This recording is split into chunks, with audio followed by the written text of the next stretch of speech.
Jai Shri Mata Ji. We'll start today's morning.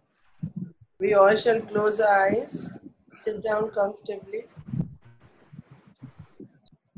with your hands. So we'll take bandhan with the hands, and subsequently we'll learn how to take bandhan through our attention. All right. So that we've been doing very often in this morning meditation session. So आज हम सबसे पहले कुंडली चढ़ाकर हाथों के माध्यम से बंधन लेंगे। चित्त के माध्यम से बंधन हमने पहले लिया है, लेकिन आज काफी नए लोग लग रहे हैं, तो पहले ये कर लेते हैं। हम कुंडली चढ़ा करके बंधन लेंगे।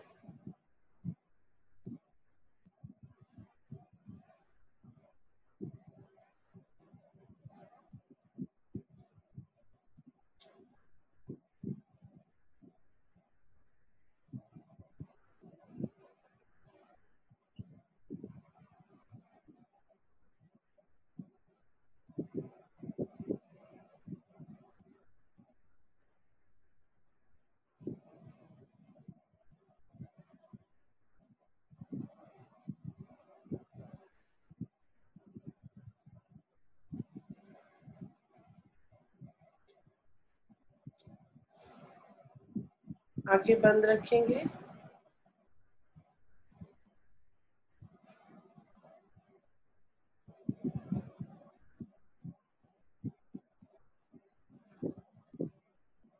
लेफ्ट हैंड गोद में रखेंगे, राइट हैंड पृथ्वी पे रखेंगे या पृथ्वी की तरफ रखेंगे और माँ से विनती करेंगे, हे परम पावनी माँ, कृपा करके मेरे शरीर के बाएं भाग में जो भी ऐसी यादें हैं माँ, जो मेरी ईड़ा नाड़ी को बाधित करती है, इस जन्म से या किसी भी जन्म से, वो सारी अपूर्ण इच्छाएं श्री माता जी जो मेरी ईड़ा नाड़ी को बाधित करती है, जो मेरी स्मृति कोश को रिक्त नहीं होने देती और कुछ नया उसमें नहीं आ पाता, ऐसी सारी स्मृतियां किसी भी जन्म की माँ मेरी ईड़ा नाड़ी से निकाल कर आप अपने पृथ्वी तत्व में विलीन कर लीजिए माँ।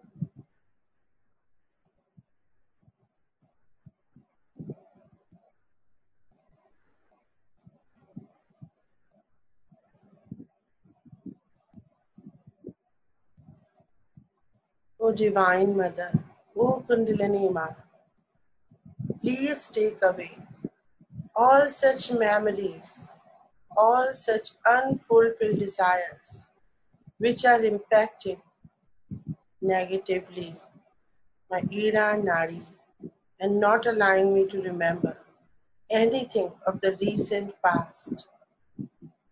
Please take away all such memories, all such unfulfilled desires into your Mother Earth element.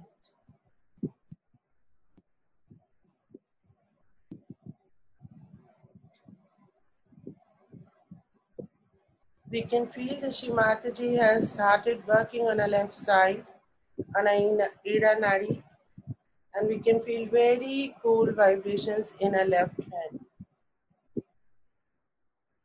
That is an indication that Kundalini Shakti is cleansing all such unfulfilled desires and all such memories which should be discarded, which are stored in our Ida Nadi, leaving hardly any space for us to remember even small things. All such bad memories or any kind of a memory which is not required, or any fulfilled desire which are not required, should be taken away into the Mother Earth element. Have this prayer in your heart, from your heart. बहुत ही हृदय से माँ से विनती करेंगे, प्रार्थना करेंगे, हे परम पावनी माँ, कृपा करके मेरे शरीर के बाएं भाग में वो सभी यादें, वो सभी अधूरी इच्छाएं श्री माता जी जो मेरे स्मृति कोश को इम्पैक्ट करती हैं, मुझे कुछ भी याद नहीं रहने देती प्रेजेंट का, रीसेंट पास्ट का। ऐसी सारी यादें, ऐसी सारी अधूरी इच्छाएं आप अपने पृथ्वी तत्व में विलीन कर लीजिए माँ, विलीन कर लीजिए माँ, विलीन कर लीजिए श्री माता जी।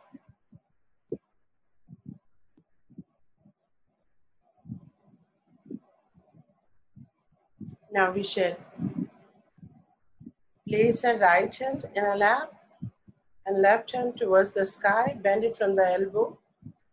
कोहनी से अपने लेफ्ट हैंड को आकाश की तरफ मोड़ लेंगे, राइट हैंड गोद में रखेंगे और माँ से विनती करेंगे, हे परम पावनी माँ, कृपा करके आप मेरे शरीर के दाएं भाग में वो सभी तरह के कर्म, वो सभी तरह की क्रियाएं जो आपकी इच्छा के अनुसार नहीं माँ, जो पूर्ण नहीं होंगी, जिसमें मुझे बार बार असफलता मिलेगी, ऐसी सारी अतिशय क्रियाएं, extra actions which are not going to be fulfilled towards some kind of a purpose or aim, or will not give me any success, should be taken into the ether element. O Mother Kundalini, please take away all such actions which are not required and which will not bear any fruit, जिनका कोई फल नहीं, जो सफल नहीं होंगे, ऐसे सारे कर्म, ऐसे सारे विचार, ऐसी सारी अतिशय मानसिक सोच, उथल पुथल आप अपने आकाश तत्व में विलीन कर लीजिए माँ, विलीन कर लीजिए माँ, विलीन कर लीजिए श्री माता जी।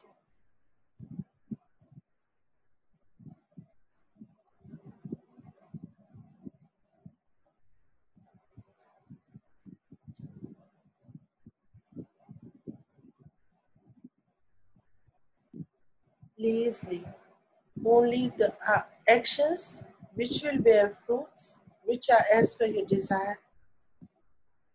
Only leave such actions behind, and rest of the actions which will not bear any fruit, which are not as per your desire, should be taken into your ether element, Shri Mataji. Shri Mataji, please bless us. Please bless us, Shri Mataji. Please bless my right side.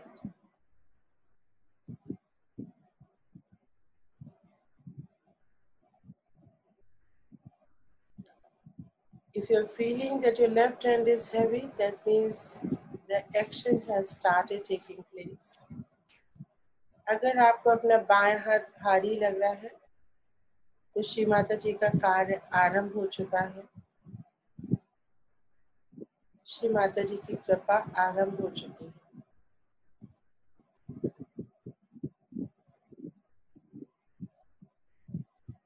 नीचे रखेंगे हाथ को, दोनों हाथ गोद में, आंखें बंद रखेंगे।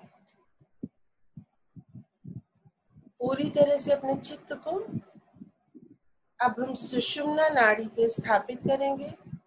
हमने लेफ्ट एंड राइट की बैलेंसिंग श्री माता जी से प्रार्थना की, माने प्रार्थना सुनी।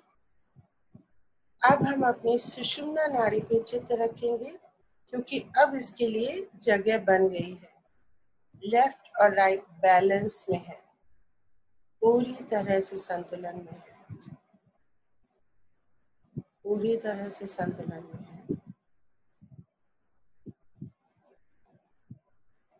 अपने मध्य मूलाधार चक्र पे चित्त को रखेंगे। मध्य मूलाधार चक्र और चित्त को रखने का वही हमारी प्रक्रिया रहेगी क्लॉकवाइज डायरेक्शन में हम अपने चित्त को वहां पे घुमाएंगे। इसी डायरेक्शन में निराकार रूप में ऊर्जा बहती है और उन देवी देवताओं की कृपा हमको मिलती है। मूलाधार चक्र ये सुनते ही ठंडा हो रहा है, ऊर्जा घूम रही है क्लॉकवाइज डायरेक्शन में।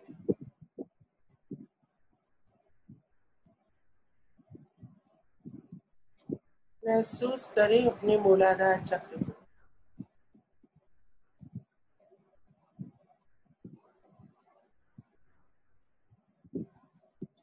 Very nice. Now we shall move our attention to our Swadhisthana chakra, about 3 inches below my Nabhi chakra. Swadhisthana.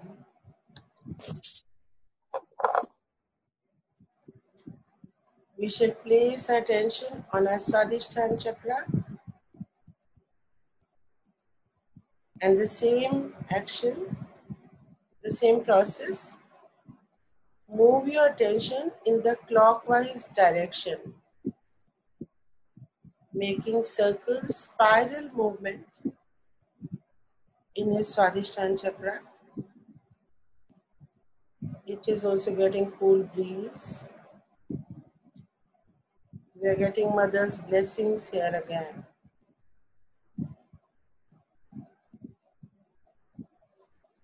Now we should move our attention to our Nabhi chakra. Same process. We will make circles through our attention in the clockwise direction around the Nabhi.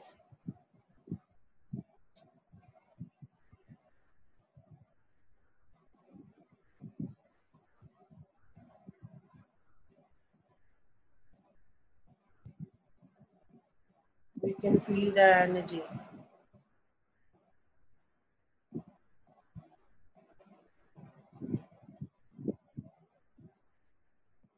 Now we shall bring our attention to our central heart.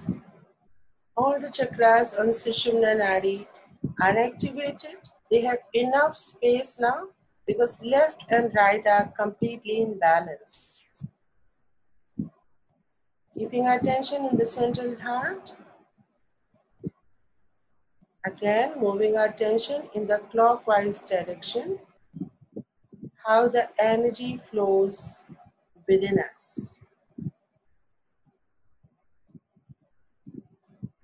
And these are the blessings which we keep praying, keep leading.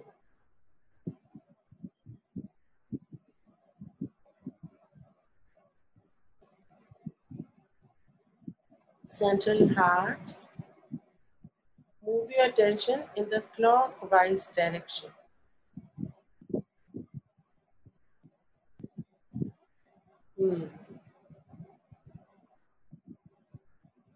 Make it very strong. Mother, please strengthen my central heart.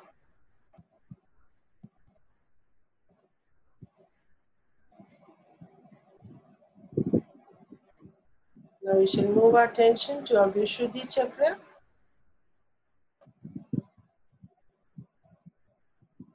Very big area it has. Move your attention in the circular spiral upward motion. In the clockwise direction again. The innermost layer of your throat.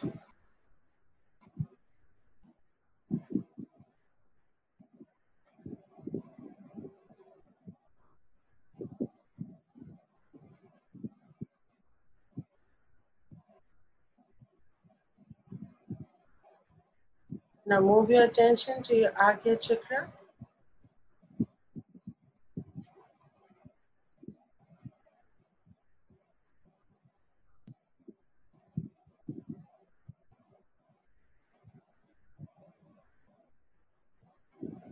Now on the Sahasrara,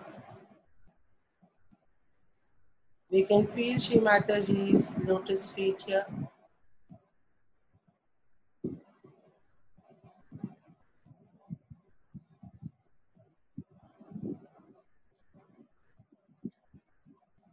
If you're not able to feel any energy here, अगर यहाँ पे कोई आपको संवेदनशीलता नहीं हो रही है, ऊर्जा आभास नहीं हो रहा है, तो अपना राइट हैंड खोलिए, प्रेस करिए, बेंड करिए अपने हेड को और स्कैल्प को मूव करिए क्लॉकवाइज डायरेक्शन में 7 टाइम्स। और प्रे करिए, हे परम पावनी माँ, आपने मुझे आत्म साक्षात्कार दिया, मुझ पे कृपा की श्री माता जी। कृपा करके आप मेरे ब्रह्मरंध्र को पूर्णतया खोल दीजिए माँ, और मेरे आत्म साक्षात्कार को सुदृढ़ बना दीजिए श्री माता जी।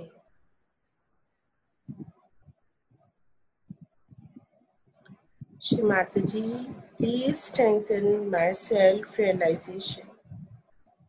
Please open up my Brahmarandra completely, fully. Let my Kundalini power come out of it completely and fully.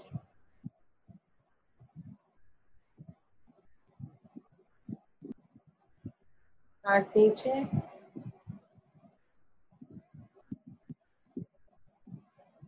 अब हम 3 महामंत्र लेंगे, चित्त को सहस्त्रार पे रखेंगे और गणेश मंत्र लेंगे। ओम तमेव साक्षात् श्री महालक्ष्मी महासरस्वती महाकाली त्रिगुणात्मिका कुंडलिनी साक्षात् श्री आदिशक्ति माता जी श्री निर्मला देव्यै नमो नमः। ओम तमेव साक्षात् श्री कलकी साक्षात् श्री आदिशक्ति माता जी श्री निर्मला देव्यै नमो नमः।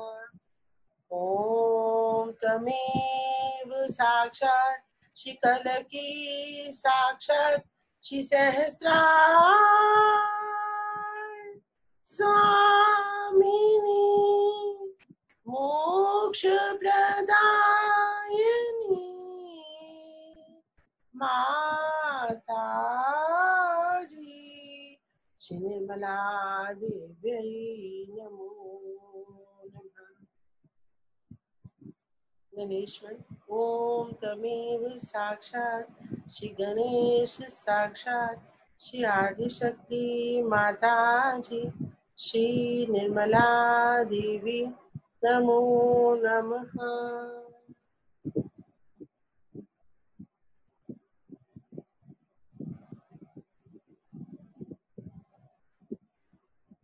जय श्री माता जी। ये बहुत सूक्ष्म तत्व है, इसे आपको पाना चाहिए। आप लोग प्रदेश के लोगों से साइंस सीखते हैं, दुनिया भर की चीजें सीखते हैं, लेकिन साइंस जो शक्ति है, साइंस वाले क्या बता सकते हैं आपसे? वो यही बता सकते हैं जो चीज सामने है। क्या वो ये बता सकते हैं कि बिजली कहाँ से आई? वो कहेंगे कि जो स्रोत है वहां से आई। वो स्रोत में कहाँ से आई? वो कहेंगे कि हाइड्रो इलेक्ट्रिक है तो पानी में से आई। पर पानी में बिजली कहाँ से आई? क्या वो बता सकते हैं?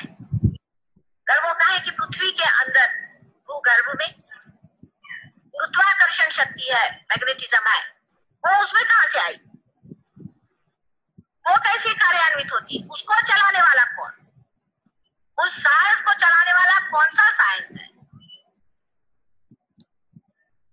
इस मामले में एक बात अच्छी है कि में लोग अब उस कगार पर पहुंच गए, उन्होंने सोचा क्या आगे सब चीज सीमा में हमने खोल डाला, अब इससे आगे समझ में नहीं आ रही। अभी यहाँ आप लोग उनके पीछे पीछे चलकर कगार पर जिस गति में वो गिरना चाहते हैं, पर आप क्या आपको जान लेना चाहिए, आपकी बपौती बहुत बड़ी है और उस बपौती को आप भूल करके इन लोगों के पीछे में सीधे मत जाइए। पहले अपने बपौती को जान लीजिए। आज सारा संसार आपके चरण छूने के लिए तैयार है, लेकिन आप लोग अपने को बड़े भारी अंग्रेज समझ करके और अपनी सारी पपौती को भूल गए। मैं संस्कृति की बात नहीं करे, मैं तत्व, हमारे अंदर महातत्व है कुंडलिनी का तत्व, और उसकी जागृति होने के बाद मनुष्य आत्मा को प्राप्त करता है, और आत्मा का प्रादुर्भाव हमारे अंदर से ब्रह्म शक्ति के रूप से वहन करता है। ये ब्रह्म की शक्ति, जिस ब्रह्म की शक्ति के द्वारा सारे संसार का कारभार चलता है, सारे संसार की धारणा, वही ये ब्रह्म शक्ति। इस ब्रह्म शक्ति को हमें पाना है, वो हमारे ही अंदर निहित है, हमारे ही आत्मा में है, लेकिन वो मिलने के बाद इतनी महान वस्तु, इतनी सूक्ष्म वस्तु हमें आसानी है, इसलिए इसे छोड़ नहीं देना। छोटी छोटी बातों पे लोग उलझ जाते, जैसे कल वहां मंदिर में विद्वान लोग आए, कभी कभी लोगों से बात करने पे मुझे कबीर दास की बात समझ में आती है कि बड़ी बड़ी पंडित मूर्ख भय। मैं पहले सोची थी कि पढ़ पढ़ के कैसे मूर्ख बन जाएंगे पंडित लोग, बगैर पढ़े ठीक रहते इसका मतलब। लेकिन अगर पंडित भी कोई हो और वो पढ़ने लगे तो मूर्ख हो जाते। उसकी वजह यह है कि किताब लिखने को किसको क्या जाता है, जो उठाओ जिसके पास जरा पैसा किताब छापती। शास्त्रों को भी बिगाड़ने में किसका क्या जाता है, जिसको अपने लिए इस्तेमाल करना है वो शास्त्रों को बिगाड़ सकता है। हमारे शास्त्रों को इस तरह से लोगों ने बिगाड़ दिया, अश्वमेध यज्ञ को भी इन्होंने तांत्रिक बना दिया, शिव शक्ति को भी इन्होंने तांत्रिक बना दिया। मैंने हद हो गई। अपमान को कोई अपमान, सब चीज को उन्होंने इस तरह से ला, क्या उनके लिए शोभनीय है? लेकिन क्या है का, और आपके ध्यान में भी नहीं ये बात आती कि इन्होंने इस तरह की बातें फैलाई हुई है। मैं जर्मनी गई तो वहां लोग मुझे पूछने लगे कि आपका हिंदू धर्म है क्या? सब यही तो है। मैंने कहा क्या? उन्होंने सारा तांत्रिक बताना शुरू किया। मैंने कहा क्या करते हो, तुमने कहाँ पढ़ा? कल हमने हजारों किताबें हिंदू धर्म पढ़ी, उसमें सब यही था। अरे मैंने कहा तुमने तो धर्म पे जाना ही नहीं, हिंदू धर्म क्या है, हम लोग तो जानते भी नहीं कि सब चीजें है क्या, ना हम कुछ पढ़ते हैं, हमारे दिमाग में भी नहीं आता। इन लोगों की दृष्टि गंदी है तो दृष्टि गंदी चीज पे पड़ती। हम लोग नेपाल गए थे, कभी हमने कोई गंदी चीज वहां देखी नहीं। उस समय मेरी लड़कियां भी थी, पति भी थे, सब कुछ थे, कभी कोई दिखाई नहीं दिया कोई गंदा काम यहाँ पे है, कुछ है दिखाई नहीं दिया। उसके बाद दूसरे बार गए तो हमारे एक शिष्य थे वहां स्विट्जरलैंड में, तो उन्होंने कहा यहाँ तो भरा पड़ा है। मैंने कहा कहाँ भाई, मुझे तो दिखाई नहीं दिया। तो देखा क्या कि जापान के बहुत से लोग आए हुए थे, बड़े बड़े जूम लेंस लगा करके। मैंने कहा ये क्या देख रहे हैं? पहले वो ऐसी जो गंदी गंदी चित्र लगे हुए हैं उनको वो फोटो ले रहे हैं। मैंने कहा अच्छा, उसलिए वहां से जूम लेंस लेकर के हम पहुंचे। इनकी दृष्टि ही गंदी है। मैंने कहा ये लोग तो बिल्कुल जो है बाथरूम इनकी संस्कृति, इनको कोई तमीज ही नहीं है। इनकी दृष्टि इतनी गंदी कि यही देखने के लिए आए यहाँ पर, और उनको देखने को नहीं, यही फोटो खींच रहे। और बेचारे कलाकार भी क्या करते, उनको राजा महाराजा इतने ज्यादा विषयी लोग थे कि उन्होंने उनको कहा कि नहीं मंदिरों को ऊपर ऐसे ही बनाओ। और उसका कारण नेपाल में तो ये दिया कि अगर ऐसे बनाओगे तो जो देवी है, जो कि विष्णु माया है, जो कि कामिनी स्वरूप है, जिसे कहिए कि पिछली स्वरूप है, वो इस पर नहीं गरजेगी, इसलिए तुम ऐसे बनाओ। वो वहां जाएगी ही नहीं, कोई भी देवी नहीं जाएगी, कोई भी देवता नहीं जाएंगे, वो प्राण प्रतिष्ठा ही नहीं हो सकती वहां, जाने का सवाल क्या। इसी तरह के सब मंदिरों में तमाशे बना के रखे हैं, यहाँ तक कि साक्षात जो पुरी में साक्षात उनके पास भी ऐसे ही गंदे सब लगा के रखे। वहां से भगवान उठने जाएंगे तो क्या इतनी गंदी वहां करके रखी हुई, ऐसे गंदे गंदे वहां पर चित्र बना के रखे। क्या परमात्मा को सब गंदी बातें अच्छी लगती है? और क्योंकि हिंदू धर्म में कोई भी रुकावट नहीं किसी चीज की, चाहे जो कर लो, जैसा भी चाहे आप व्यवहार करो परमात्मा के साथ और उनके मूर्तियों के साथ, कोई कुछ कहने वाला नहीं। इसीलिए शायद बाद में सबने कहा बाबा मूर्ति पूजा मत। ये सारी मूर्तियां पृथ्वी के अंदर से स्वयं है और है साक्षात। लंदन में भी मैंने देखा कि इंग्लैंड की कुछ जगह में ऐसे पत्थर निकल आए हैं जिनसे वाइब्रेशंस आते हैं, जिससे चैतन्य लहरियां आती हैं। हर देश में, लेकिन अपने देश में दृष्टा बहुत थे, जानकार बहुत थे, उन्होंने पहचाना और उस पे मंदिर खड़े किए और उसको माना, और ये स्वयंभू लिंग है या ये स्वयंभू गणेश है, ये सब इसको समझे। लेकिन बगैर पार हुए आप कैसे समझ सकेंगे कौन सा स्वयंभू है कौन सा नहीं? अपने हर मंदिर में प्राण प्रतिष्ठा होती है। मतलब क्या? प्राण प्रतिष्ठा का मतलब क्या? माने उसमें चैतन्य की लहरियां उसमें से आनी चाहिए। हर मंदिर के मूर्ति को जागृत करना चाहिए। वो सिर्फ कोई बिरला ही होता है क्योंकि जिसके पास में इसका अधिकार होता है वही कर सकता है, और वो अधिकार उसी को होता है जो पार हो। जो पार नहीं है वो नहीं कर सकता उसको। इसीलिए उन्हीं को ब्राह्मण माना जाता था, इन्होंने ब्रह्म जाना है। जिसने ब्रह्म को नहीं जाना है, ये ब्रह्म जो हाथ से बह रहा है यही ब्रह्म है। इस ब्रह्म को जानने वाला ही उसकी प्राण प्रतिष्ठा कर सकता है। इस प्रकार अपने देश में भी अत्यंत अंधता है। मैं तो सोचती थी कि मंदिरों में जाओ तो लोग भक्ति से भरे हुए, और भक्ति वाले लोग परमात्मा को जल्दी पाते हैं क्योंकि वो अपनी बुद्धि को नहीं लगाते ज्यादा, जरूरत से ज्यादा। पर जो बड़े बुद्धिवादी होते हैं, बड़े क्लिष्ट होते हैं, बड़े क्लिष्ट लोग होते हैं, अपने ही इसमें उलझे रहते हैं। वो हर चीज का अर्थ लगाने पे बैठे रहते हैं और बाल की खाल उतारते रहते हैं। पर मैंने मंदिरों में भी देखा कि ऐसे लोग आके जम गए, वो भी बैठ करके वहां वाद विवाद कर रहे, और वो भी बैठ करके इस पे चर्चा करें। अरे इस पे चर्चा क्या करोगे? वही चर्चा करने से अगर आप एक फूल में से फल निकाल सकते तो निकालो। जीवंत चीज की क्या चर्चा कर रहे हो? ये अगर किसी से पूछा जाए तो उनका अहंकार जागृत होगा। वाह, मैंने गीता पढ़ी है, मैंने फलाना पढ़ा है, फलाना पढ़ा है। अगर पढ़ने से आप एक बीज में से अंकुर निकाल दें,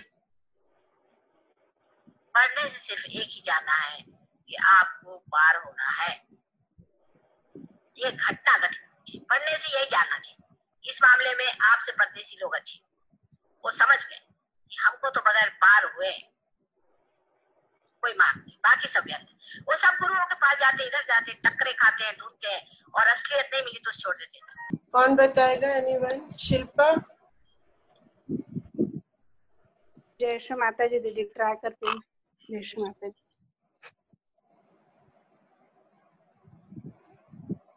सबसे पहले मतलब श्री माता जी ने कहा कि पार होना है। अगर हम कोई भी किताब पढ़ते हैं तो ये पढ़ो कि हमें पार होना है, और पार होके सूक्ष्म तत्व को पाना है।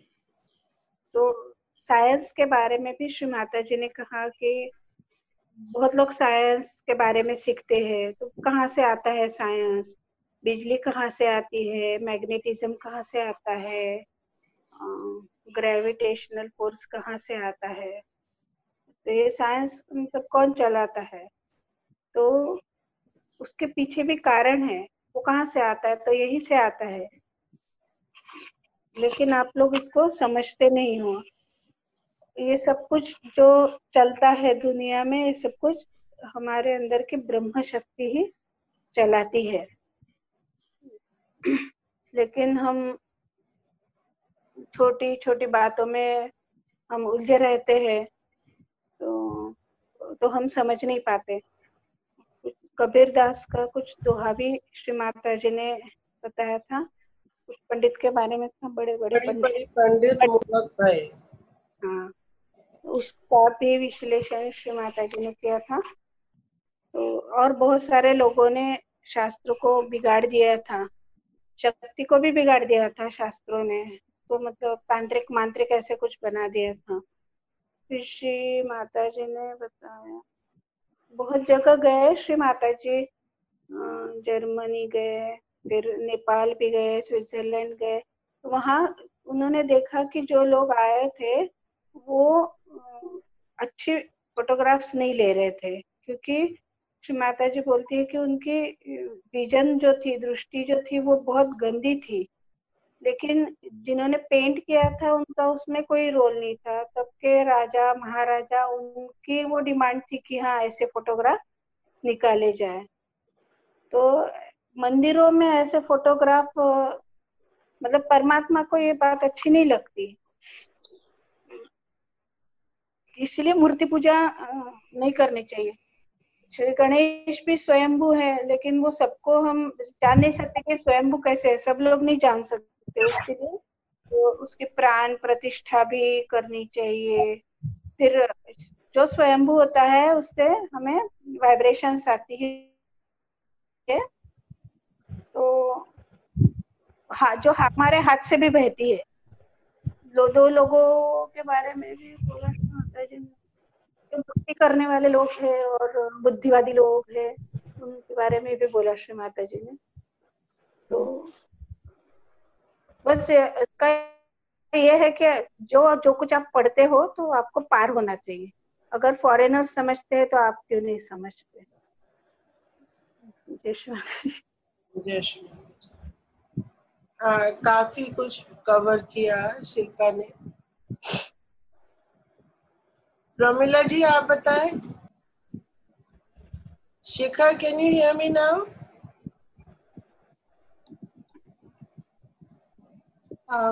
जय श्री माता जी। हाँ जी। माने ब्रह्म का मतलब हम लोग जैसे पंडित होते हैं, मंदिरों में बोलते हैं, और पर उनके पास वो राइट नहीं होता। उनको बोलने माने भगवान को जानने के लिए हमको ब्रह्म का ज्ञान होना चाहिए। ब्राह्मण मतलब जाति से होना जरूरी नहीं होता। इसीलिए जो सहयोगी होते हैं वो रियली ब्राह्मण होते हैं, क्योंकि उनको वो ज्ञान होता है, उनको वो समझ होती है, आत्म साक्षात्कार होता है। ट्रू। ओके। सो श्री माता जी ने ये बताया कि जो साइंटिस्ट है वो भी मतलब किसी भी चीज को जानने की और सूक्ष्म चीज को समझने की जो बुद्धि और जो बोध, बोध मतलब बुद्धि, बुद्धि मतलब बोध मतलब एक्चुअल एक्सपीरियंस होता है, और बोध का मतलब से बुद्धि और बुद्धि से ज्ञान होता है ना। तो पहले एक्सपीरियंस और फिर ज्ञान। बिना एक्सपीरियंस के यानी बोध के अगर आपने कुछ लिख दिया तो वो सत्य नहीं होगा, है ना। कितनी भी आप किताबें पढ़ ले तब भी आप मूर्ख के मूर्ख ही रहेंगे। जो कबीर दास जी का दोहा है, पढ़ी पढ़ी पंडित मूर्ख भय। तो पढ़ने से मतलब आप मूर्ख ही बन रहे, क्योंकि आपको उसका बोध नहीं है। जब तक बोध नहीं है यानी अनुभव नहीं है, एक्सपीरियंस नहीं है, हर कुछ जीरो है। It has no relevance, it has no importance. Shrimata ji started the lecture with कि जो साइंस है कि अब बिजली है, ये बिजली कहाँ से आता है? पानी से आता है। अब पानी में क्या होता है? हाइड्रोजन होती है, हाइड्रोजन का इस तरह से मतलब फिर मैग्नेटिक पावर बनती है, ऐसे होता है, ये होता है। लेकिन उसके बाद उनके पास भी एक बहुत बड़ा क्वेश्चन मार्क है। उसके बाद उनको नहीं पता। आइंस्टाइन इतना बड़ा साइंटिस्ट था, उसने कहा ये वातावरण क्या है, वातावरण में गैस के सब बता दिए, हाइड्रोजन है, ऑक्सीजन है, इतना ये है, नाइट्रोजन है, इतना इनका रेशियो है, इतने में ये मिले। उसके बाद अंतरिक्ष के बारे में भी सब कुछ पता लगा लिया, गैलीलियो ने टेलीस्कोप बना लिया, ये कर लिया। उसके बाद आइंस्टाइन ने बोला जो टॉर्शन एरिया है कि I don't know beyond this, मुझे नहीं पता इसके बारे में। तो वो उसको, और हम रोज टॉर्शन एरिया में जा रहे हैं, हम ध्यान ही वहां करते हैं क्योंकि वो शून्य सरोवर है। वहां से सुंदर ध्यान कहीं भी और नहीं लग सकता आपका। अभी हम पृथ्वी से बैठे बैठे आइंस्टाइन के टॉर्शन एरिया में चले आते हैं जो बियॉन्ड दिस स्पेस है ना। सो ये इस स्पेस के बियॉन्ड जाकर के साइंटिस्ट फिर रुक गए, फिर क्वेश्चन मार्क, फिर किसके पास गए? आइंस्टाइन ने बोल दिया कि ये जो है कोई ऐसी शक्ति है जहां पे अगर कोई पहुंच गया उसकी सब इच्छाएं पूरी हो जाए। उसने, क्योंकि सीकिंग साइंटिस्ट की भी है, वो एक्सटर्नल सीख कर रहे हैं, हम इंटरनल सीख कर रहे हैं, लेकिन सीकिंग इवेंचुअली एक ही के पास पहुंचती है जो है शिव की शक्ति, यानी कि शिव शक्ति, सदाशिव। सदाशिव और शिव शक्ति तक ही हम इवेंचुअली पहुंचते हैं। वही सीकिंग का अल्टीमेट रिजल्ट आता है सबका। जो भी असली सीकर है, जो रुके ना, एक के बाद एक प्रश्न, उसके बाद क्या, उसके बाद क्या, उसके बाद क्या, उसके बाद क्या। परमेश्वर है उसके बाद अंत में, आदि और अंत परमेश्वर है ना। तो अभी जैसे मैंने बताया कि साइंटिस्ट सीख करते रहते हैं और उसके बाद एक क्वेश्चन मार्क पे खड़े हो जाते हैं, तो ये सब कौन चला रहा है फाइनली। अब हम कहते हैं ईथर से कम्युनिकेशन होता है, सैटेलाइट सब ईथर के थ्रू आता है, टेलीविजन आपको ईथर के थ्रू दिखता है, वहां से वेवलेंथ भेजी जाती है, आपका जो टेलीविजन है या टाटा स्काई चैनल है वो उसको डीकोड करता है, आपको पिक्चर देता है, आपको ऑडियो देता है। लेकिन ईथर क्या है? Who's working in the ether?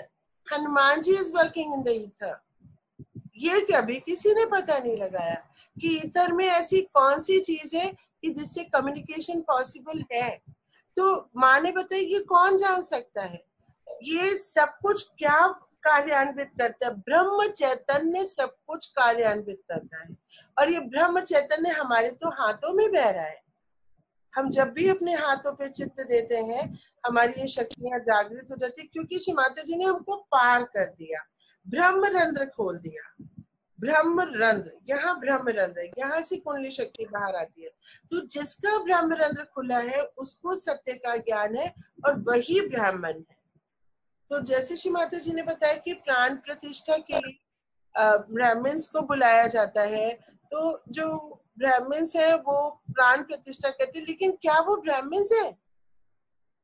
क्या वो पता लगा सकते हैं कि कोई भी स्वयंभू क्या होता है? स्वयंभू होता है जो स्वतः निकला, पृथ्वी में से निकला हुआ मंदिर। पृथ्वी में से, जैसे वैष्णो देवी की जो वो है वहां पे माँ का स्वरूप, वो पृथ्वी में से निकला है। महाराष्ट्र में इतने स्वयंभू है जो स्वयं निकले। गणेश जी तो जगह जगह प्रकट होते हैं। ऑस्ट्रेलिया में उलुरु में है, महाराष्ट्र में अष्टविनायक है ना। सो जहां से स्वयं प्रकट हो देवी देवता पृथ्वी के गर्भ में से, पृथ्वी के वो स्वयं जो पैदा हुए वो स्वयंभू के मंदिर होते हैं। अब ये हम कैसे जाने कि ये स्वयंभू का मंदिर है कि ये मानव के निर्मित मंदिर है? तो ये हमको सिर्फ साक्षात्कार ही बता सकता है, हाथों के वाइब्रेशंस बता सकते हैं कि ये स्वयंभू मंदिर है या ये इंसान ने मूर्तियां बना दी। इंसान तो मूर्तियों के साथ इतना खिलवाड़ करता है, कैसा भी कुछ बना देता है। श्री माता जी ने कहा कि जब श्री माता जी एक बार जर्मनी गए तो उन्होंने कहा, अरे हम जानते हैं आपके हिंदू धर्म को। क्या जानते हैं आप? तो उन्होंने कहा आप लोग तांत्रिक होते हैं, है ना, आप मंत्र का उच्चारण करते हैं और ऐसी ऐसी क्रियाएं करते हैं। तो श्री माता जी बहुत ही हैरान हो गए। श्री माता जी कहा कि शिव शक्ति को भी तांत्रिक कह रहे हैं, धर्म को तांत्रिक कह रहे हैं लोग, जबकि तांत्रिक मतलब एक बहुत ही अलग चीज है। वो एक गलत प्रयोजन से मंत्रों का गलत प्रयोग करके, क्योंकि देवी देवता आवाहन पे आते हैं, वो आवाहन अगर कोई भी अपनी माँ को बुलाए, चाहे वो गंदा बच्चा हो चाहे अच्छा बच्चा हो, माँ आती है। कोई भी माँ ये नहीं बोलेगी तू गंदा बच्चा है मैं तेरी बात नहीं सुन रही, उसकी भी बात सुनती है। लेकिन अगर वो उसका प्रयोग गलत चीजों के लिए करेगा, माँ के आह्वान का या मंत्र का या किसी भी चीज का, तो उसका पूरा समूल नष्ट हो जाएगा, पीढ़ियां की पीढ़ियां नष्ट हो जाएंगी। तो श्री माता जी कहती है लोगों को जानकारी ही नहीं है हिंदू धर्म के बारे में। फिर श्री माता जी नेपाल गई, जहाँ पे माँ ने बताया कि पहली बार गई तो उनको सब कुछ अच्छा ही लगा, कुछ भी गलत लगा नहीं। But next time when she saw कि लोग गंदे गंदे पिक्चर्स ले रहे हैं, मंदिरों के बाहर गंदे गंदे पिक्चर्स है। हमारे भी कुछ मंदिरों के बाहर, खजुराहो, अजंता एलोरा के बाहर इस तरह की मूर्तियां। तो माने का मूर्तियों के साथ इंसान इतना खेल करने लगा, अपने अनुसार बनाने लगा, जबकि वो साक्षात्कारी नहीं था। तो इसलिए धीरे धीरे मूर्ति पूजा ही रद्द कर दी गई। गुरु नानक देव के टाइम में कभी सब निराकार में आर्य समाज निकला, फिर गुरु नानक देव जी निकले, फिर मुस्लिम्स ने मतलब आए, क्योंकि मुस्लिम भी क्या फॉलो करते जो मोहम्मद साहब ने बनाया, क्योंकि मूर्तियों का इतनी गलत मतलब उपयोग हो रहा था, किसी भी तरह की मूर्ति आप बना दे रहे थे। तो नेपाल में जो कलाकार थे उनको ऐसा बनाने को बोला गया मंदिरों के बाहर, और रीजन ये दिया गया कि जहां भी इस तरह की मूर्ति होगी वहां पे देवी नहीं आएंगी, निश्चित रूप से नहीं आएंगी। तो जब दामिनी यानी कि बिजली कड़केगी तो वो उन मंदिरों पे नहीं गिरेगी, है ना। तो इस तरह से उन्होंने ये बहाना लिया या ये कारण लिया कि जहां जहां ऐसी मूर्तियां होंगी वहां पे बिजली नहीं गिरेगी, इसलिए मंदिरों के बाहर इस तरह की मूर्तियां बनाने का प्रचलन वहां पर है। ठीक है। सुश्री माता जी ने कहा हिंदू धर्म को जानना बिल्कुल गलत तरीके से, उसके वाद विवाद और चर्चा से कि ऐसा होता है ये होता है, पंडित के क्या वो साक्षात्कारी है, क्या वो कह रहे हैं वो सत्य है? नहीं, उन्होंने किताबों में पढ़ा, क्या बोध है, क्या अनुभव है? श्री माता जी तो कहते हैं कि जो सहज का भी ज्ञान है, बल्कि हम भी जो सुन रहे हैं, जो भी हम माँ की वाणी सुनते हैं, हमेशा माँ से अनुभव मांगे कि माँ मुझे इसका बोध दीजिए। अब हम क्या कहते हैं, मुझे मेरी आत्मा का बोध दीजिए। क्या हो गया आत्म साक्षात्कार के बाद? हमको मेरी आत्मा का बोध आ गया, पहले नहीं था इसका बोध। किसी भी नॉन सहजी को आत्मा के विषय में कुछ नहीं पता, वो अपने आप को शरीर मानता है, ये बुद्धि मानता है, गर्व करता है, घमंड करता है इसके ऊपर, अपने आप को इच्छाएं मानता है, मन मानता है, लेकिन आत्मा के बारे में कभी बात नहीं करता। वो ये हम अनकॉन्शियस के बारे में कॉन्शियस हो गए। We were unconscious about a spirit, but after आत्म साक्षात्कार हम स्पिरिट के बारे में हम पहचानने लगे, अवेयरनेस आ गई, हमारी चेतना में हमारी आत्मा की अवेयरनेस आ गई। तो हम लोग आत्म साक्षात्कारी है, और जैसे ही आत्मा जागृत हुई हमारे हाथों में से ब्रह्म चैतन्य बहने लगा। हम ब्राह्मण्स हो गए, जो असली वाले ब्राह्मण्स होते हैं, जिनका ब्रह्म रंध्र खुला है, ब्रह्म चैतन्य बहता है जिनके हाथों से, और जो सत्य का और असत्य का पता तुरंत लगा ले, है ना। सो श्री माता जी ने हमको इस लेक्चर में बहुत ही सुंदर बातें बताई है, और माँ ने कहा है इतनी सुंदर शक्तियां प्राप्त होने के बाद भी यदि आप इनको खो देते हैं तो इससे दुर्भाग्यपूर्ण कुछ भी नहीं हो सकता। We are very lucky, very fortunate कि श्री माता जी ने हमको चुना, हमको आत्म साक्षात्कार दिया, हमें आत्मा का बोध आ गया, हमारी आत्मा हमको सत्य असत्य बताने लग गई, हमारा ब्रह्म रंध्र खुल गया, कुंडलिनी शक्ति बाहर से पूरी ब्रह्मांड की सारी जानकारी और शक्तियां हमारे अंदर से हमारी नसों में बहने लगी, है ना। माँ ने बताया है कि हमारे ये नर्वस सिस्टम है, लेफ्ट सिंपैथेटिक नर्वस सिस्टम है ईड़ा नाड़ी, राइट सिंपैथेटिक नर्वस सिस्टम है पिंगला नाड़ी, और सेंट्रल नर्वस सिस्टम है हमारी सुषुम्ना नाड़ी। यानी ज्ञान किस में बहता है? नसों में बहता है। हमारे यहाँ पे इतनी 1000 नसें हैं, इनमें ज्ञान बहने लगता है, और ये ज्ञान हमको पूरा अंदर तक प्लावित करता है जब परम चैतन्य हमारे अंदर से बहता है। तो आत्म साक्षात्कार मिलने के बाद इसको छोड़ देना बहुत ही दुखद होगा, बहुत ही दुर्भाग्यपूर्ण होगा। ये माँ की, मेरे अनुसार, मेरी चेतना के अनुसार मेरे को ये समझ में आया आज की बात। जय श्री माता जी। किसी को कोई प्रश्न है इस वाणी के विषय में? माँ ने जो बोला बताया, क्या हम ग्रहण कर सकेंगे? जय श्री माता जी दीदी, प्रश्न नहीं है, लेकिन ये जो श्री माता जी ने बताया था ना स्वयंभू गणेश जी का, तो अगर हम श्री माता जी के निवास स्थान प्रतिष्ठान पुणे जाए ना, वहाँ भी स्वयंभू गणेश है। तो जब उसका कंस्ट्रक्शन चल रहा था ना, तो उस जगह पे कंस्ट्रक्शन हो ही नहीं पा रहा था। फिर श्री माता जी ने बताया कि वो स्वयंभू गणेश है, वहां पे आप कंस्ट्रक्शन मत कीजिए, उसकी पूजा कीजिए। तो फिर अब उसकी पूजा की जाती है, बहुत सुंदर। I also saw that, I've seen that. Yes, you're right. जहाँ भी स्वयंभू निकलते हैं वहां पे उसके चारों तरफ जो भी मतलब जानकार होते हैं, साक्षात्कारी होते हैं, वो पहचान लेते हैं और वहां पे मंदिर बन जाता है वहां का, जो पहचान पाते हैं। ठीक है। और कुछ है? किसी को कुछ पूछना है, बताना है, ऐड करना है जो शायद छूट गया मुझसे वाणी में माँ की? चलिए फिर आगे चले ध्यान की तरफ।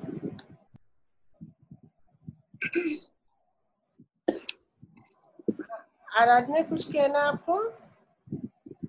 मैं वो कह रही थी, जब हम ऊपर जाते हैं ध्यान के समय तो वो सदाशिव को हम क्या एक पॉइंट के रूप में देखेंगे या कोई? मैं बताती हूँ, मुझे जो दिखता है वो मैं शेयर करती हूँ। पहली बात तो ये कि हमको जानना बहुत जरूरी है कि जब हम अंतरिक्ष में जाते हैं तब हमको क्या दिखना चाहिए, विजुलाइज करना चाहिए, और जब हम अंतरिक्ष के परे जाते हैं तो हमको कैसा दिखता है। और अंतरिक्ष के परे यानी ब्रह्मांड के परे, पार ब्रह्म, ब्रह्मांड के पार, वहां पे है श्री सदाशिव। आदि और अनंत है सदाशिव, वो ब्रह्मांड के परे है, हम ब्रह्मांड के अंदर है, ठीक है। लेकिन हम कुंडली जागृति की वजह से वहां पहुंच सकते हैं, जिसको आइंस्टाइन ने टॉर्शन एरिया बोला। तो वो कुछ ऐसा मुझे दिखता है कि जैसे दो पैरेलल लाइंस है, ऐसे एकदम शांति। वहां जैसे मेरा चित्त जाता है एकदम मैं शांत हो जाती हूँ, एकदम चल विचल शांत हो जाती है।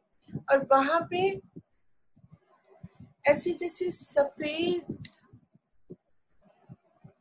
सफेद बिल्कुल चैतन्य जैसे श्री सदाशिव की एक प्रतिमा दिखती, क्योंकि जो भी मतलब देवी देवता होते हैं वो चैतन्य स्वरूप के होते है ना। हम उनकी जो भी आकृति बनाते हैं या हमको उन्होंने प्रदान की अपना साकार स्वरूप, ताकि हम उनके निराकार स्वरूप से जुड़ सके। ये ऊर्जा के रूप में होते हैं और ये हमारी ऊर्जा उनकी ऊर्जा के साथ मिल जाती है, उसको एकाकारिता और योग कहते हैं, ठीक है। अच्छा, मैं थोड़ा एक आध कुछ देखो, if I can share with you all, so जिससे आपको बहुत हेल्प मिलेगी ये ध्यान में। एक पूरी लाइट के रूप में देखते हैं ना? हाँ, लाइट समझ लो, ऊर्जा समझ लो, लाइट समझ लो। कहा दो पैरेलल लाइंस के बीच में जैसे पूरी लाइट होती है, वैसे ही देख सकते हैं एकदम। हाँ देख सकते हैं, वैसे दिखते ही हैं, मतलब दिख जाते हैं उस तरह से। आप सही कह रही हैं। Can you see my screen? हाँ, यस। तो ये सौर मंडल है। आकाश तक तो हमको सबको विजुअलाइजेशन आराम से हो जाता है ना, क्योंकि हमने कई बार आकाश की तरफ मुंह भी करते हैं, हम चंद्रमा भी देखते हैं, हम तारे भी देखते हैं आकाश में। तो और जहां हम बैठे वहां से हम आकाश तक तो आराम से पहुंच जाते हैं। अर्ध बिंदु, बिंदु, वलय, प्रदक्षिणा और ऊपर जाकर के आकाश से हमारी कुंडली संबंधित हो जाते हैं, संपर्क स्थापित कर देते, पूरी तरह से वो खड़ी हो जाती है, ठीक है। उसके बियॉन्ड क्या?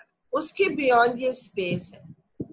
इस स्पेस में ये ग्रह है ना, ये देखिए, ये सैटर्न दिख रहा है, वो यूरेनस दिख रहा है, ये बीच में सन है, ये देखिए, ये ऐसे घूम रहे। आज सौर मंडल और बाकी के ग्रह जीवित। सूर्य ना होता तो सौर मंडल भी ना होता, और ना ही पृथ्वी होती, और ना ही इंसान होते।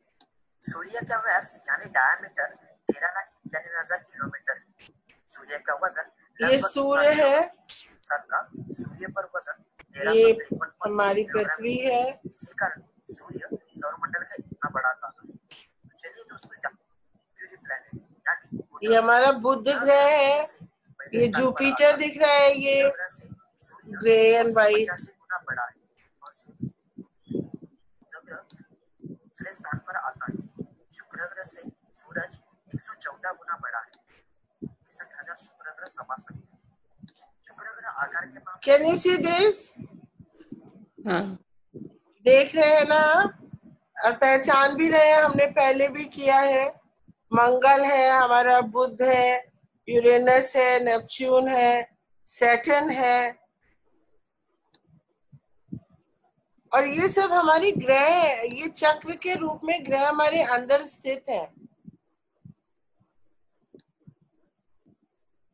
ये देखिए मंगल ग्रह है ये। इंसान बहुत ही आकर्षित है मंगल ग्रह की तरफ, क्योंकि क्यों आकर्षित है? ये मंगल ग्रह मूलाधार चक्र है हमारा, श्री गणेश जी का ग्रह है ये। तो श्री गणेश जी तो सब सर्वत्र व्याप्त है, इसलिए हर देश आपने देखा होगा मंगल ग्रह पे जानना चाहता है, मंगल ग्रह की जानकारी प्राप्त करना चाहता है। जबकि ऐसा नहीं है कि ये सबसे बड़ा ग्रह है, उसके बावजूद भी, क्योंकि हमारा बहुत जुड़ाव है इनसे। तो मांगलिक मांगलिक मतलब वो मंगल ग्रह से रिलेट करेगा ना दीदी? हाँ, क्या उसका मंगल ग्रह जिसका मूलाधार चक्र ठीक नहीं होगा वो मांगलिक होता है। ये देखो कितने सुंदर ग्रह हैं आपके, और ये सब हमारे अंदर है। ये देखिए हमारी विशुद्धि में है ये सैटर्न, शनि ग्रह। कितना परेशान रहती है दुनिया इससे। ये दंडाधिकारी है, श्री कृष्ण है, ये विध्वंस करते हैं जब अत्याचार होता है और पाप बहुत बढ़ते हैं। और अच्छा काम करने पे आशीर्वादित भी करता है ग्रह बहुत ज्यादा। शनि ग्रह है, हमारे गले में है, हमारे कंधों से होते हुए हमारे हाथों तक इसका प्रभाव है, हमारी नाक और कान पे इसका प्रभाव है। तो हम शनि देव की जो पूजा करते हैं दी, वो होते हैं ना? शनि ग्रह की आप कौन सी पूजा कर रहे हैं? यही तो हम बात कर रहे हैं। क्या वो स्वयंभू हैं जिनकी आप मूर्ति ले आई? जिन ब्राह्मण ने प्राण प्रतिष्ठा की, क्या वो ब्राह्मण थे? क्या वो सहज योगी थे? सहज योगी कर सकते हैं प्राण प्रतिष्ठा। पीपल के पेड़ के नीचे जो दिया जलाते हैं शनि देव की मूर्ति में, प्लीज ना जलाओ, हाँ प्लीज ना जलाओ, क्योंकि उससे कोई आवाहन किसी और का करोगी, कोई और जाएगा। शनि ग्रह का आवाहन आप कर सकती हैं जब आप उनको जानती हैं। आप मोदी जी को जानती नहीं, आप उन्हें कैसे बुला सकती हो? अब आपका कोई संपर्क नहीं है मोदी जी के साथ, कैसे बुलाओगी? हमारा जब देवी देवताओं से संपर्क स्थापित हो जाता है तभी हम बुला सकते हैं उनको, आवाहन। और वो इधर उधर ये मतलब इस तरह से नहीं, हमारे अंदर हैं ये लोग। शनि ग्रह हमारे गले के भीतर है, इसलिए मैं भी पहले बहुत करती थी तेल वेल डालना ये सब, तो मेरी गहराई तो बढ़ गई। शनिदेव को पता तो चल गया कि मैं पूजा कर रही हूँ, लेकिन संपर्क नहीं हुआ। श्री माता जी ने सबसे संपर्क करा दिया, है ना? तो देख लिया आपने, ओ कितना सुंदर है। सबसे सुंदर ग्रह है ये शनि ग्रह। इसकी रिंग देखिए, लॉर्ड ऑफ रिंग्स बोलते हैं इसको। कितनी चारों तरफ रिंग्स है। ये सुदर्शन चक्र की तरह नहीं लगता आपको? शनि ग्रह से लोग डरते बहुत है जी। डरते हैं, जो अपने आप को दोषी मानते हैं वो डरते हैं। इसीलिए विशुद्धि पे सबसे पहले आपके ये है कि मैं पूर्णतः निर्दोष हूँ। नहीं, लोग कुंडली में बता देते हैं ना कि आपको शनि ग्रह है, ये है। वो 7.5 के बारे में बात करते, 7.5 है। हाँ, शनि की ढैया 7.5 कुछ नहीं है। हाँ है तो मतलब आपके कर्मों के फल दे रहे हैं ना कृष्ण जी। तो कर्मों के फल से मुक्ति कब मिलेगी? जब आत्म साक्षात्कार प्राप्त होगा। तो शनि ग्रह तो कुपित होने की जगह आपको आशीर्वादित करने लगेंगे ना भाई। ठीक है दीदी, ये राहु क्या होता है? अरे बाप रे, राहु केतु। देखो ये जो है ये हमेशा आपके काम खराब करने के लिए तैयार रहते हैं, और ये सब राक्षस हैं, है ना, हमको पता है। और राहु केतु का तो आपको पता ही होगा कि ये देवता बन के अमृत पीने के लिए लाइन में लग गए थे। तो उनको विष्णु जी ने देख लिया था, तो उनको उनका सर धड़ से अलग कर दिया था। तो एक सर राहु बन गया, धड़ केतु बन गया। तो ये हमेशा ही इस फिराक में रहते हैं कि कैसे ये सब ग्रहों को ग्रहण लगा दें और सारे काम खराब कर दें। तो राक्षस की तो राक्षस की प्रवृत्ति होती है ना। तो ये काम खराब करने वाले होते हैं, ठीक है। लेकिन अगर हमारे ग्रह बहुत स्ट्रांग है और हमारे ग्रह से हमारे अंदर वो है, मतलब आपको बोध होना चाहिए। फिर अगेन आई एम सेइंग बोध होना चाहिए। अगर ये ग्रह दिख रहा है तो क्या आपको इसका बोध है, अनुभव आता है? Can you feel this planet in your system? तो बाहर जाके पूजा करने की जरूरत ही नहीं। माँ के भी हम साकार स्वरूप की पूजा करते हैं ताकि हम निराकार में चले जाते हैं। माँ का तो आप चित्र सोचो, तुरंत आप ध्यान में चली जाती हो। फिर माँ कहाँ दिखती है? ऊर्जा महसूस होती है वहां पे। ऊर्जा महसूस होने का मतलब एकाकारिता हो गई। आप देख किसको सकते हैं? जिससे आप दूर है। जिसके अंदर आप समा गए उसको कैसे देख सकते हैं? शिव को भी जब हम सदा शिव को देखते हैं, जब हम समा जाते हैं तब थोड़ा ना दिखते हैं, तब तो सिर्फ एक शांति का एहसास होता है। ठीक है, ऑलराइट।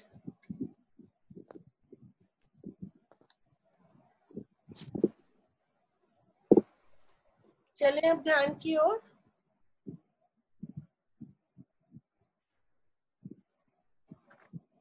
कोई प्रश्न है क्या?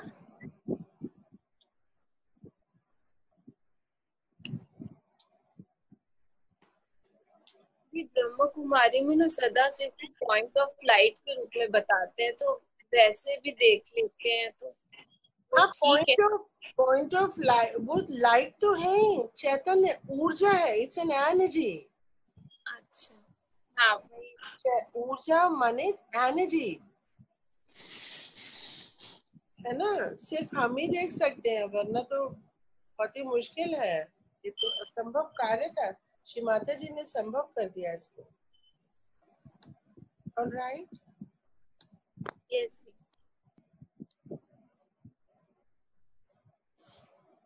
एकदम आंखें बंद कर लेंगे।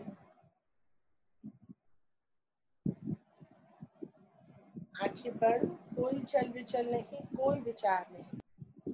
श्री माता जी से प्रार्थना करेंगे, विनती करेंगे कि परम पावनी माँ कृपा करके आप आज मुझे ध्यान की उन गहराइयों में ले जाइए श्री माता जी, जिसमें आप मुझे पाना चाहती हैं, देखना चाहती हैं माँ, प्रदान करना चाहती हैं श्री माता जी।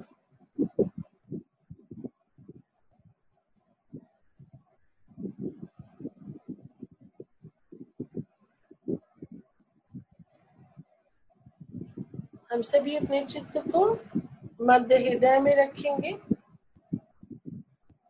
और जगदम्बा बोलेंगे 12 बार। सांस भरेंगे, सांस को रोक लेंगे अपने चेस्ट में और होल्ड करके 12 बार जगदम्बा मन ही मन बोलेंगे। जगदम्बा जगदम्बा जगदम्बा जगदम्बा जगदम्बा जगदम्बा जगदम्बा जगदम्बा जगदम्बा जगदम्बा जगदम्बा जगदम्बा।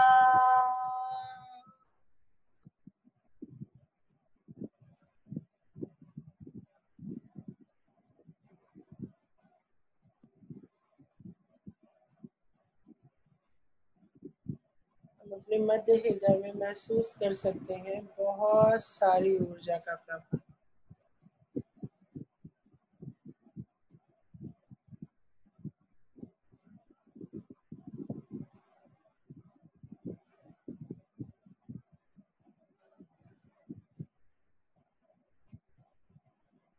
श्री माता जी की समस्त शक्तियां हमारे हृदय में है। श्री माता जी का संपूर्ण दरबार हमारे हृदय में है। सभी देवी देवता हमारे हृदय में है। परमेश्वरी के दरबार में उपस्थित है सभी ग्रह, सभी सहजी भाई बहन हमारे मध्य हृदय में है।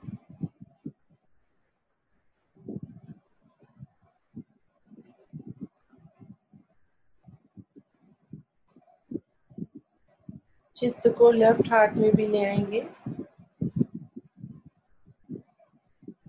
और अपनी आत्मा का बोध यानी अनुभव करेंगे। माँ से प्रार्थना करेंगे, हे परम पावनी माँ, कृपा करके मेरी आत्मा को जागृत कर दीजिए। माँ, मुझे आत्मा स्वरूप बना दीजिए। माँ, मुझे निर्विकल्पता की वो स्थिति प्रदान करे माँ, जिससे मेरी आत्मा मेरे शरीर से पूरी तरह से डिटैच हो सके।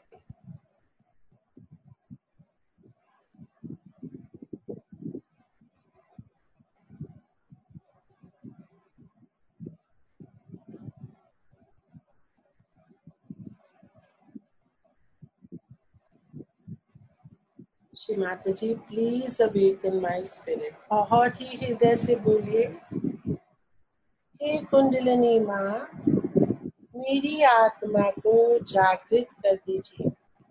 कुंडलिनी माँ, उठिए, जागिए और मेरी आत्मा को जागृत कर दीजिए।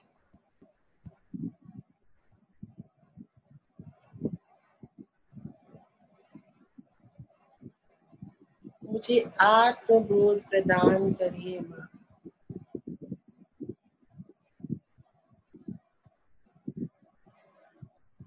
मेरी आत्मा का अनुभव प्रदान करिए श्री माता जी।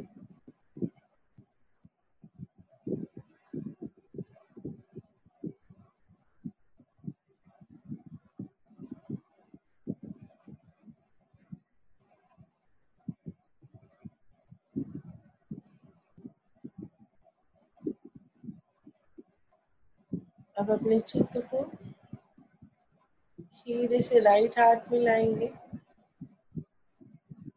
और माँ से विनती करेंगे, हे परम पावनी माँ, मेरे राइट हाथ को जागृत कर दीजिए।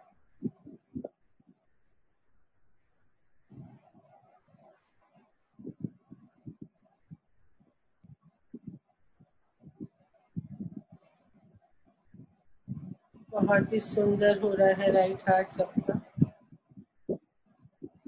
फिर से मध्य हृदय में आ जाएंगे और अब हम यहाँ से अपनी ध्यान यात्रा का आरंभ करेंगे। श्री माता जी की समस्त शक्तियों के साथ, देवी देवताओं की समस्त शक्तियों के साथ, सभी गणों के साथ हम अपनी ध्यान यात्रा का आरंभ करते हैं। माँ, कृपा करें श्री माता जी। मध्य हृदय से अपने चित्त को विशुद्धि चक्र में लाएंगे। महसूस करेंगे शनि ग्रह की सभी विशेषताओं को, गुणों को, शक्तियों को हमारे विशुद्धि चक्र में।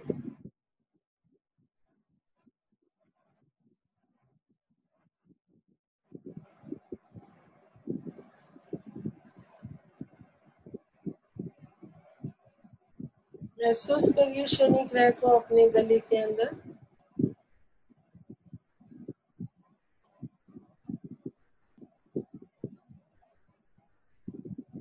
गोल गोल घूम रहे हैं, लॉर्ड ऑफ रिंग्स, जैसे श्री कृष्ण का सुदर्शन चक्र।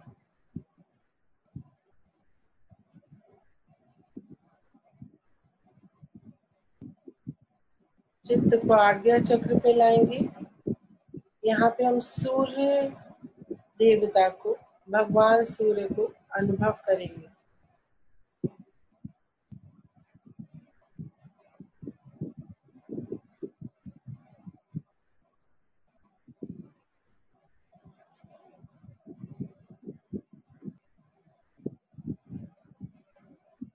सूर्य के प्रकाश से हमारे यहाँ जो भी अंधेरा है वो दूर होता है।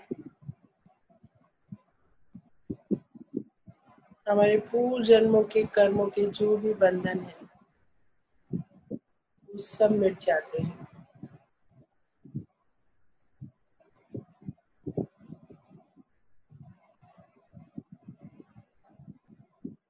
चित्त को आज्ञा चक्र पे रखेंगे।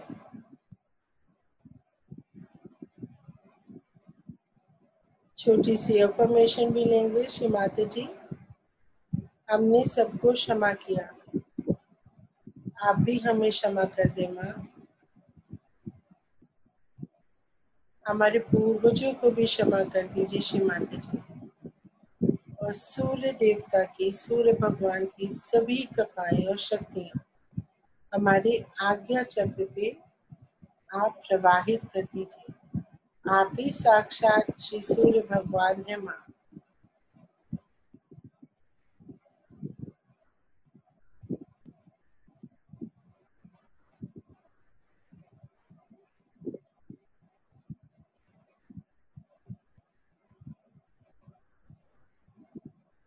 चित्त को सहस्त्रार चक्र पे रखेंगे, सिर को झुकाएंगे, राइट हैंड से प्रेस करेंगे, स्कैल्प को घुमाएंगे, माँ से विनती करेंगे, ये परम पावनी माँ, कृपा करके आप मेरे ब्रह्मरंध्र को पूर्णतया खोल दीजिए श्री माता जी। मेरी कुंडलिनी शक्ति को पूर्णतया जागृत कर दीजिए माँ। मेरे आत्म साक्षात्कार को सुदृढ़ बना दीजिए श्री माता जी।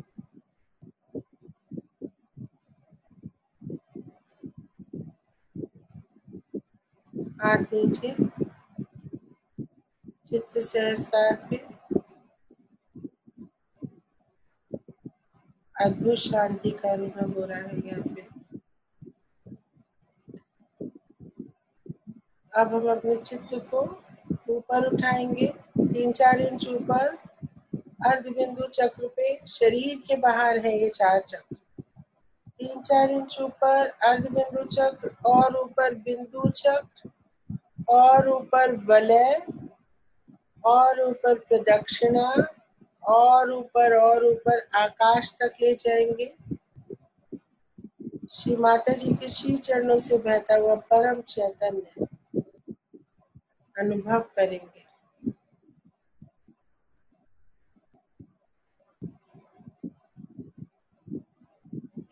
चारों तरफ ब्रह्मांड में व्याप्त है।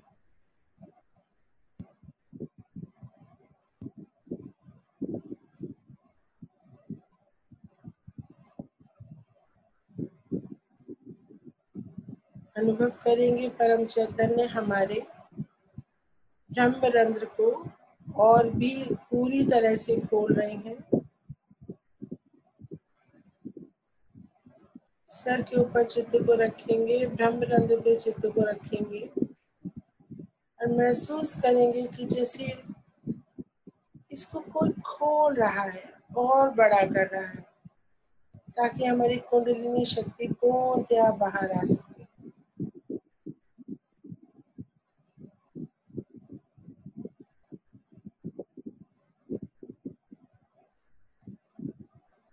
महसूस करेंगे परम चैतन्य को अपने लेफ्ट हैंड में या राइट हैंड में भी।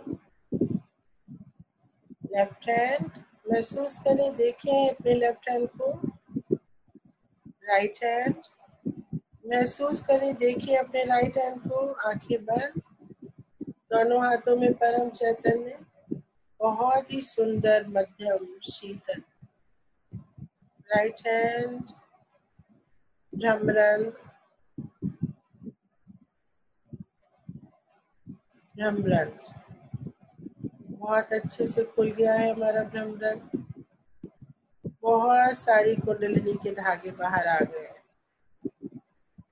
अब फिर से ऊपर चलेंगे, अर्ध बिंदु चक्र, 3-4 इंच ऊपर, और ऊपर बिंदु चक्र, और ऊपर वलय, और ऊपर प्रदक्षिणा, और ऊपर आकाश। आकाश के परे अंतरिक्ष में सभी ग्रह, आकाश गंगाएं, ब्रह्मांड में महसूस करेंगे सभी ग्रहों को। और ऊपर चलेंगे अंतरिक्ष के परे, आइंस्टाइन का टॉर्शन एरिया, शून्य सरोवर, शांति का स्थान।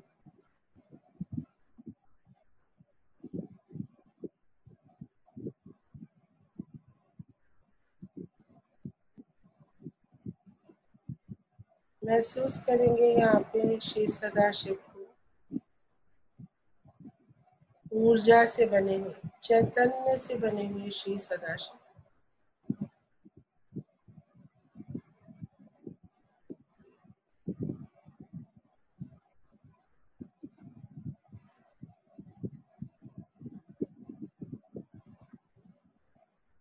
बैठ जाएंगे वहीं पे उनके श्री चरणों में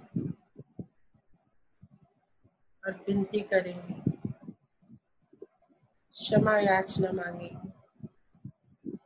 हे शिव, हे परमेश्वर, यदि मुझसे कोई भी गलती हुई आपके खिलाफ, आदि शक्ति के खिलाफ, तो मुझे क्षमा करें।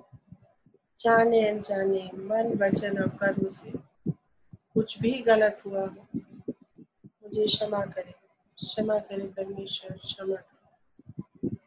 आपकी कृपाओं के लिए आपका धन्यवाद। आदि शक्ति के अवतरण के लिए आपका धन्यवाद।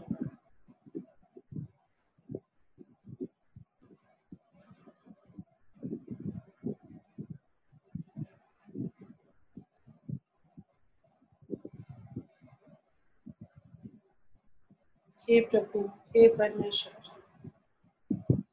हमें अपने हृदय में समा लीजिए। ऐसी प्रार्थना करते हुए स्वयं को एक प्रकाश के रूप में महसूस करेंगे और श्री सदाशिव के बाएं हृदय में समाते चले जाएंगे।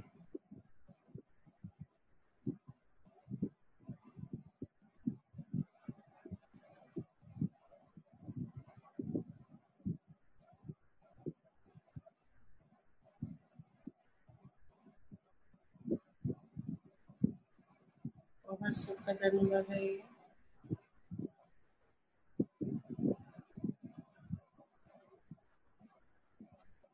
धीरे धीरे अपने अस्तित्व में आएंगे, नमन करेंगे और नीचे की तरफ आएंगे, अंतरिक्ष में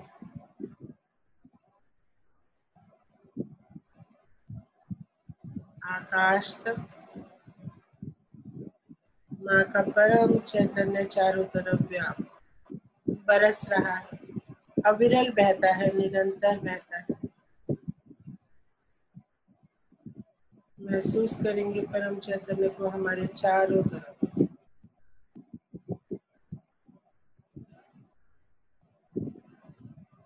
महसूस करेंगे कि परम चैतन्य ने हमारे चारों तरफ एक आवरण बनाया है और हम उसके अंदर बैठ के समाधि में लिए हैं।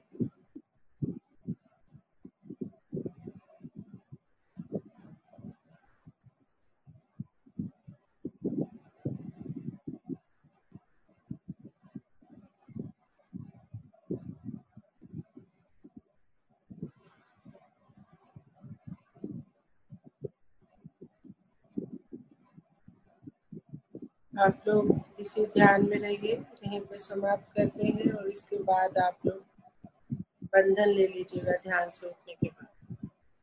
जय श्री माता जी।